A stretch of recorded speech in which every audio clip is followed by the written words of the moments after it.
Hi everyone, thanks for joining this session. I'm Ryan and I'm the CTO at CyberLab. What I'll be talking about and aiming to do over the next 15 minutes or so is to provide you with an understanding of the dark web, this murky, mysterious underbelly of the internet. I'll be exploring what the dark web actually is, why it exists, and how you can protect your business or organization from the risks it poses. What is the dark web? So the easiest way of thinking about this is by splitting up what we know of the internet into three separate areas. We have the surface web, the deep web, and the dark web. The surface web is and accounts for about 4% of the internet, and it is that content that is indexed by search engines and relates to all the web pages and all the web listings that appear in the search results that we'll conduct every day of our lives. Next, we have the deep web, which accounts for about 90% of the content of the internet.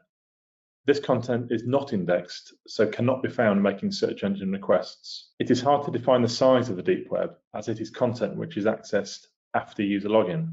This is anything from a business CRM, to online banking, to a TV or subscription news service. Lastly, we have the dark web, which is what we're interested in today.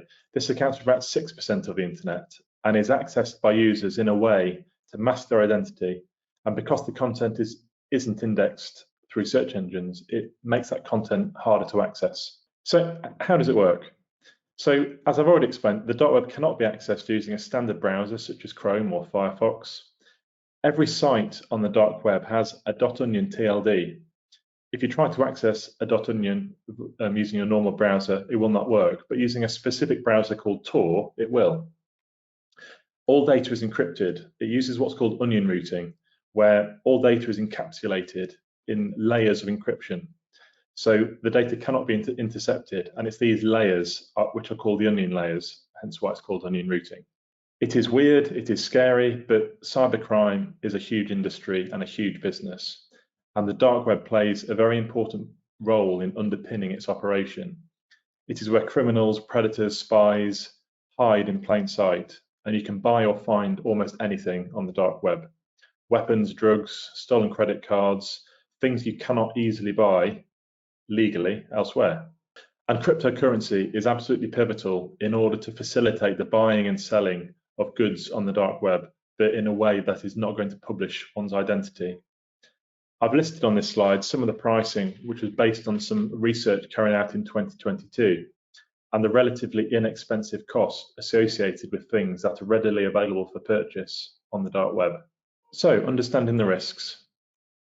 So whilst it isn't illegal to access the dark web, my advice would be to avoid accessing it at all cost. If you do wish to or feel you need to for whatever reason, I would strongly recommend using a segregated virtual machine, which can be easily removed afterwards. And also to apply extreme caution for any file downloads. The vast majority in the dark web are found to contain malicious files or injected code.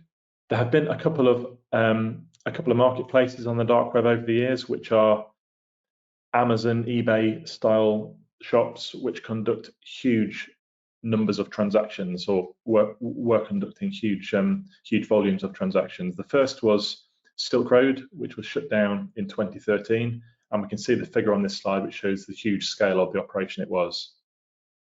This was followed by Alphabay, which was shut down in 2017. And it was estimated that Alphabay was 10 times the size of Silk Road. A number of international agencies worked together to hunt down the founder of the Alphabay platform. This individual made the mistake of signing off an email 9 years prior to this in 2008 and signed off the email with his name and email address. It was this same email address which was sent to all new users and who were registering on the Alphabay platform. This mistake in 2008 allowed the authorities to track this user's location to Thailand and eventually shut down the site. One of the activities most commonly associated with the dark web is ransomware. Because users' identities are protected, the dark web is where cyber gangs are able to converse, trade information, often relating to cyber crimes such as ransomware. These cyber gangs will use the dark web to buy stolen data, obtain access to corporate networks, and recruit affiliates to broaden the reach of their malware. For those who are not aware, ransomware is a malicious file which could be some code embedded within an innocent-looking PDF or Excel spreadsheet, or it could be hidden in what appears to be a legitimate application. Once this malware has executed on a device, it will encrypt all user data it can find on the local machine, but also on any shares on the local network as well. Once it has encrypted everything it can find, a pop-up will appear on the user's screen requesting a payment for access to the data to be restored. I have had conversations with victims of ransomware in the past who have had mixed experiences of what actually happens once a payment is made. Some companies mentioned they had all of their data restored, some had partial access to the data restored, and some companies still lost all data and were not able to get anything back. The ICO and the NCSC advise that engaging with cyber criminals and paying the ransomware only incentivizes them and continues to fuel the industry. They strongly advise against making ransomware payments and engaging with these cyber gangs.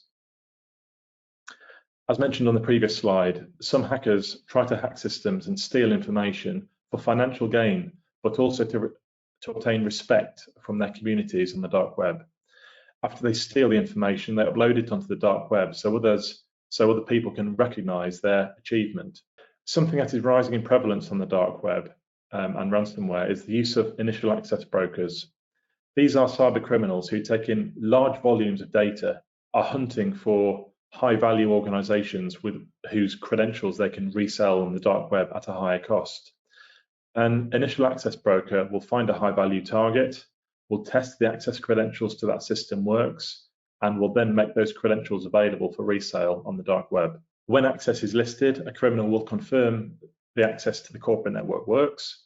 They will specify the size of the network in terms of the number of users or workstations, and quite often specify the industry sector and the company turnover as well. This access can sell for many thousands of dollars and is extremely valuable to cyber gangs who will pay for this in order to gain access to a corporate network and spread their ransomware. And on this slide here, we can see an example of a listing that was found on the dark web in March of this year. This criminal is selling access to a US-based construction company with a turnover of $64 million, who have 130 workstations on their domain and 487 users in Active Directory. The price for this access is $3,000 US, and the type of access is listed as RDP. So it looks as though a criminal has found or managed to obtain access to a server which has RDP on port 3389 exposed on the internet. And it's those credentials which have been compromised, which are now for sale on the dark web. Another rising trend in terms of ransomware is what's called ransomware as a service, which is a subscription which criminals can pay for, either a monthly or yearly fee, to obtain access to ransomware tools, allowing them to create their own strain of ransomware. These ransomware as a service kits on the dark web can cost from as little as $100 US, and the kits quite often as well include 24/7 customer support. There are some different pricing models which are found to be in effect. One route is a standard flat monthly or one-time access fee, allowing the criminal to get access to the application. But then there appears to be an affiliate model as well, where users will pay a smaller or even obtain access to these kits for free, but on the promise that they will receive a share of any profits as part of these ransomware attacks. And because these ransomware as a service kits require little technical ability or understanding, it essentially allows anyone to create and start spreading their own version of ransomware. So the sheer ease of entry into this industry makes it a real problem and a real challenge to stop. So how to stay ahead? So you may be thinking, what does this have to do with me and my business? I have had conversations with companies and who have said, well, why would anybody want access to our data? I don't really consider any of this to be a threat. The point here, though, is that cyber criminals are not particularly interested in the content of your data either. But what they want to do is to either prevent you from having access to your own data by encrypting its contents, or steal your data and threaten to publish some of it online. They will do this in order to request this ransomware payment from the victim. It is recommended that organizations of all shapes and sizes make use of a dark web scanning service to inform them of what organization data can be found on the dark web, and then allow that organization to make informed choices in terms of what they can do to remediate that risk. At CyberLab, we offer a cybersecurity as a service product, which provides a number of automated cyber tools, all delivered through a cloud portal. allowing clients to reduce the risk of cyber incidents. We do this by scanning company assets that are publicly addressable, as well as educating all users and sending out phishing simulation exercises. Using our CSAS portal, clients have the reassurance that these services are running automatically in the background, allowing them to log in and review the metrics and data anytime they wish. Our portal syncs with Microsoft 365 to initially onboard users and then perform a daily sync to manage starters and leavers thereafter. One of the services within the CSAS portal is a dark web scanning service where we scan tens of thousands of locations on the dark web every 24 hours and are looking for any reference to any company email addresses or domains. For any data found, automated email alerts are sent to clients with guidance and tips on how to remediate this threat and the risk it poses to an organization. To find out more about our CSAS product, or if you have any questions relating to the content I've covered during this session, please scan this QR code and schedule a free consultation. That's all from me. Thank you for listening, and I hope you enjoyed the rest of the FIT conference today.